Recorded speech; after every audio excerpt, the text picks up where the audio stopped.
thrilled to be here this evening, reading from my novel Bucolic Apologia, whose narrator, Strobe Zine, is attempting to manipulate two people into murdering him. One such person is Lucinda Monarch. Lucinda has a confessor, the unethical Father Bob, who's selling Strobe Lucinda's confessions. Strobe's plan is to find compromising information about Lucinda and then to use that information against her so as to provoke her into mortally retaliating against him. The first passage I'm going to read takes place in the immediate aftermath of Strobe and Father Bob's first meeting, during which Strobe notices that Father Bob has a tattoo of a woman on the underside of his wrist. Someone else who figures in Strobe's story is Detective Vito Spector of the San Francisco Police Department. And the second passage I'm going to read is a flashback to a crisis, a hostage crisis, that Detective Spector attempts to defuse. In keeping with the evening's theme, both passages involve an escape of sorts, each in its idiosyncratic way. And I hope you enjoy the reading.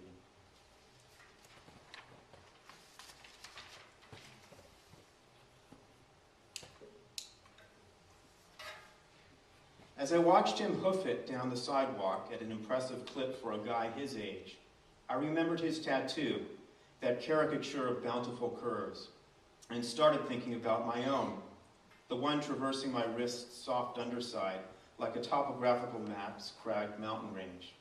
It isn't pretty, this gummy snarl of flesh, but my hands were shaking so, and the bathwater was wince-inducingly hot, and the blade, well, it was dull, and as heavy as the hearts of 1,000 suicides.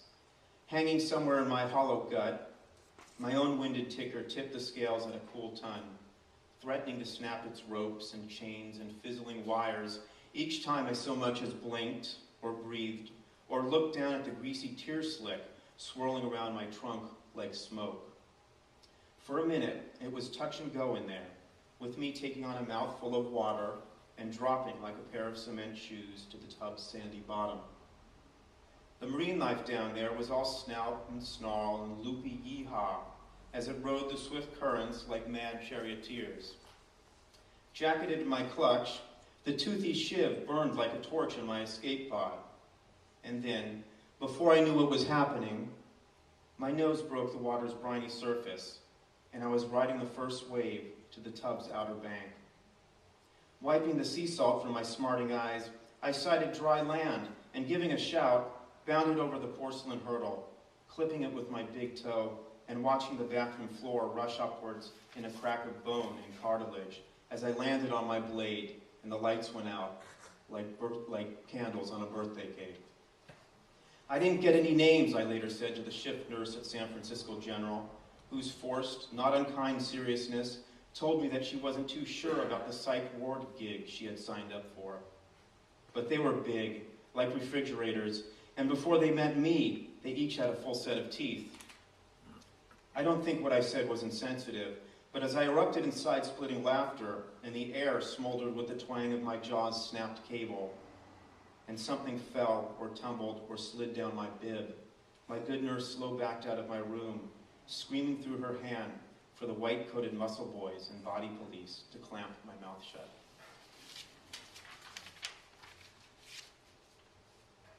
Official transcript of intrepid local cable news powerhouse Ingrid Willow's On the Scene pre-dawn hostage crisis exclusive, with shockingly pink-eyed and majorly sleep-deprived induced borderline hallucinatory San Francisco police detective Vito Spector. Location, downtown San Francisco. Time date, 4:32 a.m., Thursday, December 24th, 1998. Willow.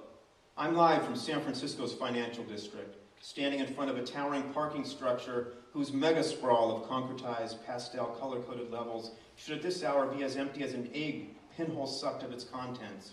And yet, emptiness has been elusive this night, as motorists are at this moment being held hostage inside the structure.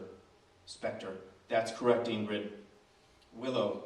Thank you, SFPD Detective Vito Spector. As chief hostage negotiator, what can you tell us? Spector. I'm a Pandora's box of stories that will make your head do cartwheels, Ingrid.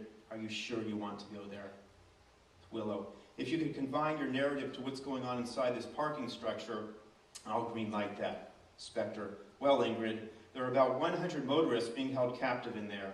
I'm not going to prettify the situation with hollow reassurances about which I have nothing to base the hollowness on, though. Willow, what do you know about the hostage takers?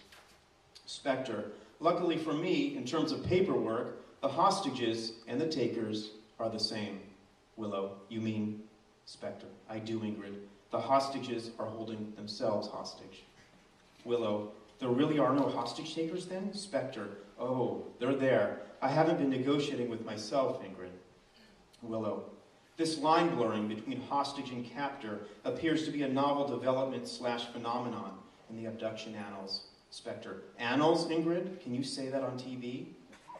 Willow, an evolution of sorts, perhaps. Spectre, and yet a blurred line is still a line, capable of doing what lines do best.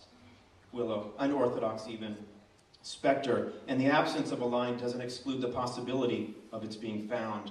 Willow, a tweaking of the antiquarian hostage-taking manual. Spectre, unorthodox, novel, evolved, and smart. They've obviously put some thought into this. Willow, and what do they, the hostage-takers, want? Spectre, assurances. Willow, of what? Spectre, they just keep saying that they want assurances. Plus, they want assurances for the assurances. Willow, are you prepared to give them? Spectre, Ingrid, I'm prepared to give whatever it takes for them to let themselves go, including. Willow, including. Spectre, including myself. Willow, yourself, Detective Spectre? Spectre, affirmative, Ingrid. Willow, as in trading places with the hostages. Spectre, as in the 1983 Eddie Murphy and Dan Aykroyd comedy film hit of the same name. Willow, if you do that, you'll become your own captor. Spectre, I haven't thought it completely through, but that would appear to be the case. Willow, does that frighten you, Detective Spectre? Spectre, what does that mean, frighten? You just made that word up, didn't you, Ingrid?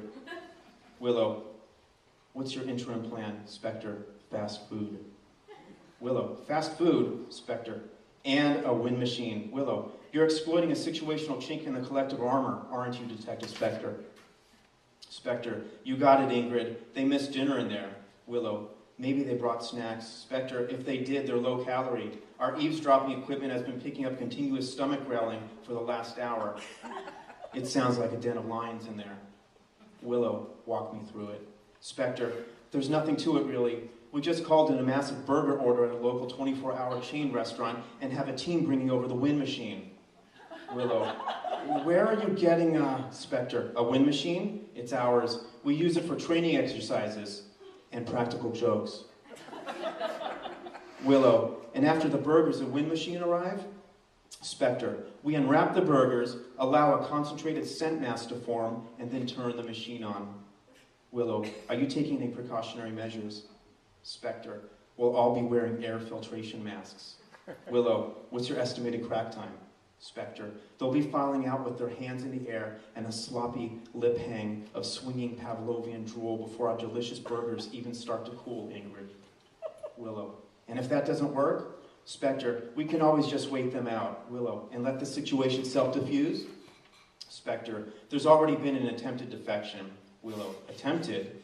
Spectre, someone broke from the group, jumped into his car, and burned rubber to the exit's lowered mechanical arm where, with a freaked-out eye in his rearview mirror's hyper-pissed-off captors in full-out pursuit mode, he mistakenly inserted his credit card instead of his parking ticket. Willow, I know where this is headed. Spectre, the machine spit it right out, projectile-like, hitting the poor guy between the eyes. Willow, fatality? Spectre, just knocked out cold. Willow, the hostages appear to be in good hands, Detective Spectre. Spectre, I can't congratulate myself yet, Ingrid, but I do value your observation regarding my hands. Willow, my goodness, do you smell that? Spectre, you better put one of these on. Willow, I'm starting to salivate. Spectre, here, there's still time. Willow, that was a close call. Spectre, it's burger time. Thank you.